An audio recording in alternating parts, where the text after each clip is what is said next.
दोस्तों, मेरा नाम हिमांशु राज है और मैं स्वागत करता हूं आप लोग सभी का अपने चैनल एडू वर्स बीपीएससी में। दोस्तों, आज हम बात करेंगे महाजनपद काल के बारे में। दोस्तों, जैसा कि आप लोग जानते हैं कि हम लोगों ने अभी तक जो देखा है वो पाषाण काल,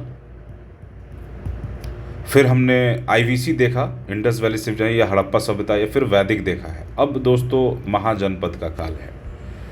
दोस्तों, आपको जो इसमें इम्पोर्टेंट जानने वाली बात यह है कि कुल जो महाजनपद थे, महाजनपद का सीधा सीधा अर्थ है, आपको ज़्यादा इसमें ये क्षेत्र को इंगित करता था। क्षेत्र या फिर कबीला, या एक कबीले द्वारा एक्वायर एक बड़ा सा एरिया, उसको जनपद कहा गया शुरू में और बाद में ये महाजनपद हुआ। तो 16 कुल महाजनपद थे बिहार में, जिसमें से 3 देखने को मिलते हैं। आगे हम लोग जानेंगे। देखिए,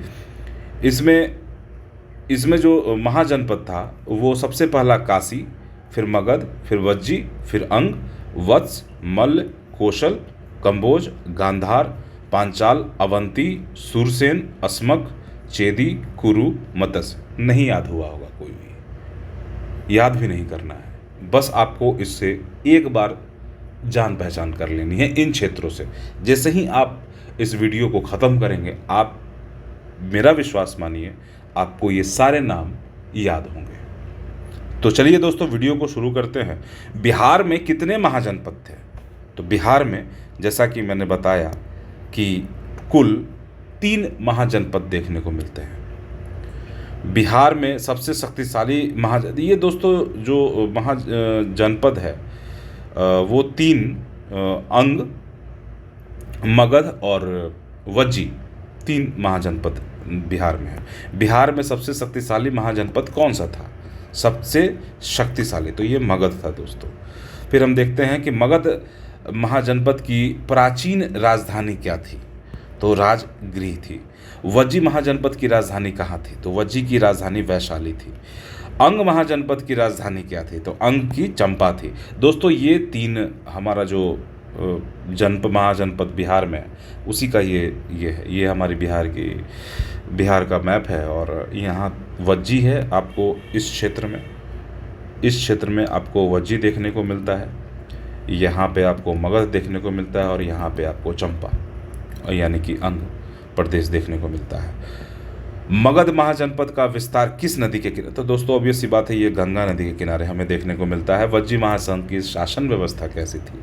तो यहाँ गणतंत्र। दोस्तों, आपने कई मूवी और बहुत सारे लोगों के वक्तव्यों में सुना होगा कि बिहार लोकतंत्र की जननी है।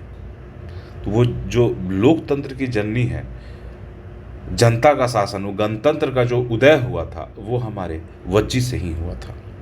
हाजीपुर वैशाली का क्षेत्र है ये। मगध के शासक बिंबिसार किस वंश से संबंधित थे? तो इनका वंश जो था वो हमें हर्यंक वंश देखने को मिलता है। निम्नलिखित में से किस शासक ने अंग को मगध में मिलाया था? अंग को मगध में मिलाया था। तो दोस्तों, यहाँ हम देखते हैं कि बिंबिसार ने ऐसा किया था। अजातशत्रु, बिंबिसार, उदयन, शिशुनाग। वज्जी महाजनपद में कितने गणराज्य शामिल थे? वज्जी में कुल 8 थे दोस्तों, 8। ये नंबर आपको याद रखना है। मगध के शासक अजातशत्रु ने किस महाजनपद पर विजय प्राप्त की थी? किस महाजनपद पर? तो ये वज्जी पे प्राप्त की थी। अंग महाजनपद के मुख्य आर्थिक आधार क्या था? तो दोस्तों, ये कृषि व्यापार था। वज्जी महाजनपद निम्नलिखित में से कौन सा गणराज्य शामिल था वज्जी में? तो दोस्तों, इसमें लिच्छवी शामिल था। मगध की शक्ति वृद्धि का कारण क्या था? प्राकृतिक संसाधन और रणनीतिक स्थिति। ये दोनों मगध की शक्ति का वृद्धि है। दोस्तों, मगध जो शक्तिशाली बना था मगध, इसके पीछे जो मेन रीजन था वो था, एक तो रणनीतिक स्थिति, 3 नदियों का से घिरा हुआ क्षेत्र था पाटलिपुत्रा का, मगध का। तो कोई भी बाहर से आक्रमण से सचेत होने के लिए इनके पास समय मिल जाता था। प्लस इनके पास झारखंड के पूरे और दक्षिण ये भारत के सारे जंगल का एक्सेस था, वहाँ से इन्हें हाथी मिल जाता था। प्लस लोहे के खादान, माइंस, ये वहाँ से एक्सट्रैक्शन करते थे और उसके बेसिस पे हथियार बनाए जो कि ज़्यादा मजबूत हुए, और फिर कृषि यंत्र बनाए यानी कि एग्रीकल्चरल टूल्स, और उसका उपयोग उन्होंने खेती और युद्ध दोनों में किया है, जिसके कारण उनकी समृद्धि बढ़ी थी। तो प्राकृतिक संसाधन और रणनीतिक स्थिति इसमें बिहार के महाजनपदों में किस धर्म का प्रभाव बढ़ा था? वैदिक धर्म का, जैन, बौद्ध और शैव और वैष्णव। तो जैन और बौद्ध धर्म का हमें देखने को मिलता है दोस्तों यहाँ पे। मगध के शासक बिंबिसार का संबंध किस धर्म से था? तो दोस्तों दोनों से था। वज्जी महाजनपद में शासन का प्रमुख अंग क्या था? सभा और समिति।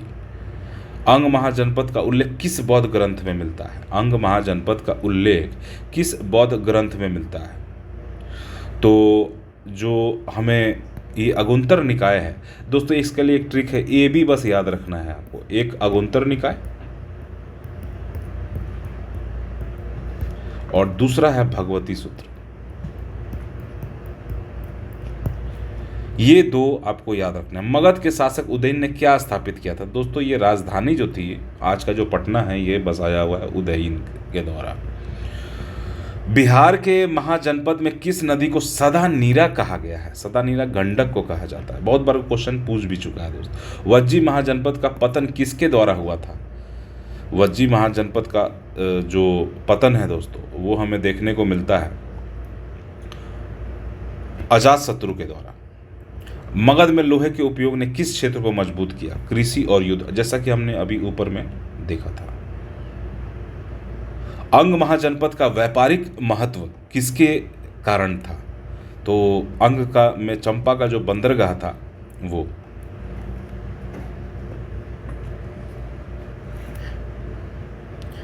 वज्जी महाजनपद में लिच्छियों के शासन व्यवस्था कैसी थी? वज्जी महाजनपद में लिच्छियों की शासन व्यवस्था गणतंत्र थी। मगध के शासक बिंबिसार ने किस नीति का उपयोग किया था? तो वैवाहिक गठबंधन की नीति। उस टाइम में होता था क्या दोस्तों कि लोग क्षेत्र पे को या तो युद्ध के माध्यम से जीत लेते थे या विवाह के माध्यम से, लेकिन शामिल करने का ये दो प्रमुख नीतियाँ उस टाइम के शासकों में देखने को मिलता है। बिहार के महाजनपदों में किस फसल की प्रमुख खेती थी? तो दोस्तों यहाँ भी हमारा पुराना वाला ही होगा, सॉरी पुराना वाला नहीं दोस्तों, यहाँ पे चावल आ जाएगा। अभी तक गेहूं और जौ आ रहा था, लेकिन जैसे ही महाजनपद आएगा चावल की खेती प्रमुखता से गैंगेटिक प्लेन में हमें देखने को मिलता है। वज्जी महाजनपद में निम्नलिखित में से कौन सा कबीला शामिल नहीं था? तो दोस्तों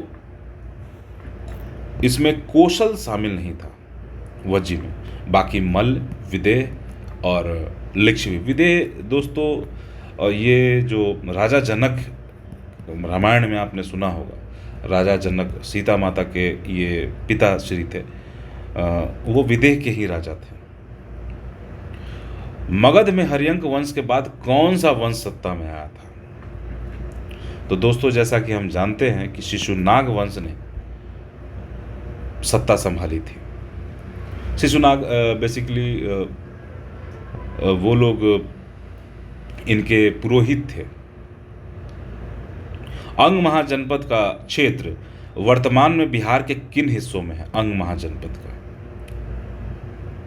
तो दोस्तों पूर्वी बिहार और पश्चिम बंगाल। हमने जैसा कि बताया आपको कि ये हमारा बिहार का नक्शा है, एक बार आप फिर देख लें, ये बिहार का नक्शा है और ये जो क्षेत्र है, ये क्षेत्र हमें अंग प्रदेश दिखता है या महाजनपद दिखता है। तो ये आपको याद रखना है। वहीं ये मगध है और ये वज्जी संघ।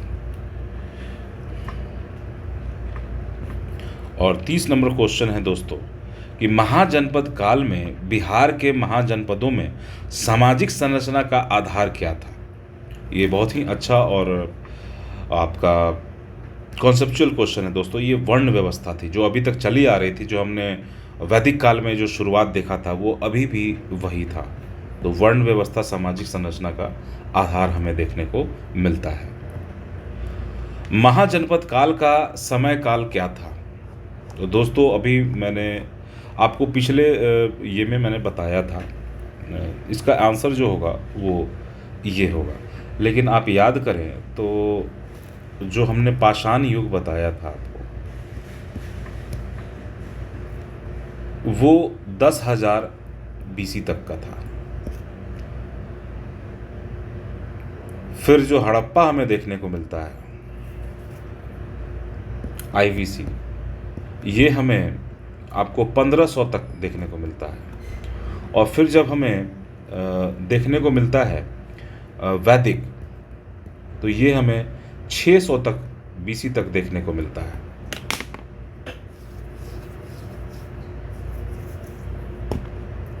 तो दोस्तों ये टाइमलाइन भी हम लोग साथ साथ में करते जाएंगे, और टाइमलाइन आपको याद होना चाहिए। दोस्तों मैं एक कोशिश करूंगा, अगर आप कमेंट करेंगे तो मैं एक टाइमलाइन पे वीडियो ज़रूर लेके आऊँगा आप लोगों को। महाजनपद काल में कुल कितने महाजनपदों का उल्लेख मिलता है? तो कुल 16 महाजनपद थे। निम्नलिखित में से कौन सा महाजनपद गणराज्य था? गणराज्य आपको वज्जी देखने को मिलता है। मगध की राजधानी, मगध की प्राचीन राजधानी कहाँ थी? मगध की प्राचीन राजधानी राजगृह देखने को मिलता है। महाजनपद काल में किस महाजनपद को सबसे शक्तिशाली माना जाता था? तो ये दोस्तों मगध को शक्तिशाली माना जाता था। वज्जी महाजनपद की राजधानी क्या थी? वैशाली हमें देखने को मिलता है। निम्न कौन सा महाजनपद गंगा के दक्षिण में स्थित था? तो दोस्तों गंगा नदी के दक्षिण की बात हो रही है, तो अंग आपको दक्षिण में ही देखने को मिलता है, तो इसका आंसर अंग होगा। महाजनपद काल में किस धातु के सिक्कों का प्रचलन शुरू हुआ था? महाजनपद काल में किस धातु के सिक्कों का प्रचलन शुरू हुआ था? तो दोस्तों चांदी का हमें यहाँ देखने को मिलता है, चांदी का। महाजनपद किस धर्म का उदय हुआ था? महाजनपद काल में किस धर्म का उदय हुआ था? हिंदू धर्म, जैन धर्म और इस्लाम, ईसाई धर्म। तो जाहिर सी बात है दोस्तों, यहाँ हमें जैन धर्म देखने को मिलेगा। बुद्ध के समय कौन सा महाजनपद बिहार में प्रमुख था? तो बुद्ध के समय मगध की बात होगी दोस्तों। निम्नलिखित में से कौन सा महाजनपद राजतंत्र नहीं था? तो ये वज्जी हमें देखने को मिलता है, जो कि गणतंत्र था। महाजनपद काल में किस महाजनपद की राजधानी उज्जैनी थी?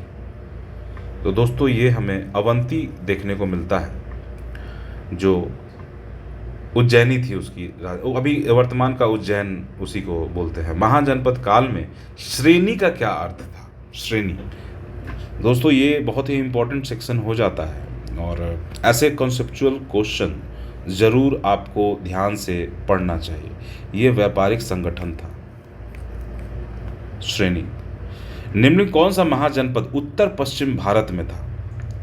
उत्तर पश्चिम भारत में आपको गांधार देखने को मिलता है। दोस्तों अगर हम बात करें उत्तर पश्चिम भारत की, तो ये किस क्षेत्र की बात हो रही है? ये हमारे इस क्षेत्र की बात हो रही है। ये इस क्षेत्र, ये सप्त सैंधव क्षेत्र जो था हमारा, इसकी बात हो रही है। तो यहाँ पे हमें गांधार देखने को मिलता है।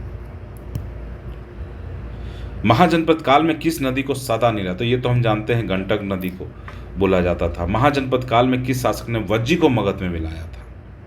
तो अजातशत्रु ने। ये दोस्तों रिपीटेड क्वेश्चन है, ताकि आपको याद हो सके ये सारे फैक्ट्स। महाजनपद काल में किस महाजनपद की राजधानी कौशाम्बी थी? तो दोस्तों वत्स की राजधानी जो है कौशाम्बी हमें देखने को मिलता है। महाजनपद काल में कृषि का मुख्य आधार क्या था? कृषि। तो दोस्तों ये जो वर्षा है, आज भी यही है, वर्षा ही है। निम्नलिखित में से कौन सा राजस्थान में था? तो राजस्थान में दोस्तों हमें मत्स्य देखने को मिलता है। अभी हम लोग इसको देखेंगे डिटेल। महाजनपद काल में व्यापार का मुख्य केंद्र कौन सा था? व्यापार का मुख्य केंद्र चंपा था, क्योंकि वह समुद्र से जाने का रास्ता था। महाजनपद काल में निम्नलिखित कौन सा गणराज्य था? तो गणराज्य तो आपको पता ही है दोस्तों, ये शाक जो था ये वज्जी में शामिल था, इसी वजह से ये क्वेश्चन था दोस्तों। ऐसे क्वेश्चन थोड़ा आप ध्यान से जरूर सुनिएगा। महाजनपद काल में किस शासक कुनिक के नाम से जाना जाता था? कुनिक, कुनिक की बात हो रही है दोस्तों। तो दोस्तों ये अजात शत्रु थे जिनको कुनिक के नाम से जाना जाता था। महाजनपद काल में निम्नलिखित में से कौन सा महाजनपद मध्य भारत में था? तो दोस्तों चेदी जो महाजनपद है वो हमें देखने को मिलता है। किस ग्रंथ में 16 महाजनपदों का उल्लेख मिलता है? दोस्तों इसका मुझे लगता है कि आप बहुत आसानी से इसका आंसर दे सकते हैं। मैंने आपको बताया AB इसका फॉर्मूला है, अगंतुर निकाय और भगवती सूत्र। तो ये आपका आंसर हो जाएगा। महाजनपद काल में किस महाजनपद की राजधानी तक्षशिला थी? तो दोस्तों जो गांधार की राजधानी थी वो तक्षशिला थी। महाजनपद काल में बिंबिसार किस वंश का शासक था? बिंबिसार जो हमें देखने को मिलता है हर्यंक वंश का शासक। महाजनपद काल में निम्नलिखित में कौन सा महाजनपद बौद्ध धर्म का केंद्र था? तो बौद्ध धर्म का केंद्र हमें मगध में भी देखने को मिलता है, कौशल में भी और वज्जी, यानी कि उपरोक्त सभी हो जाएगा इसमें। महाजनपद काल में निम्नलिखित में से कौन सा जानवर कृषि और युद्ध में महत्वपूर्ण था? तो दोस्तों इसमें सभी थे, गाय भी, घोड़ा भी और हाथी भी। हाथी और घोड़ा युद्ध में और गाय को खेत में काम के लिए। महाजनपद काल में ये ध्यान रखना है दोस्तों कि यही सारा जो था वो आपको हड़प्पा में नहीं था। महाजनपद काल में किस शासक ने काशी को मगध में मिलाया था? तो दोस्तों जो काशी को मगध में मिलाने का काम अजातशत्रु ने किया था। महाजनपद काल में सामाजिक संरचना का आधार क्या था?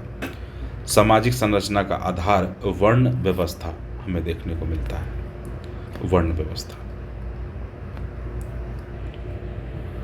दोस्तों ये हमारा मैप है, दोस्तों ये हमारा मैप है जिसमें हम एक एक को जानेंगे।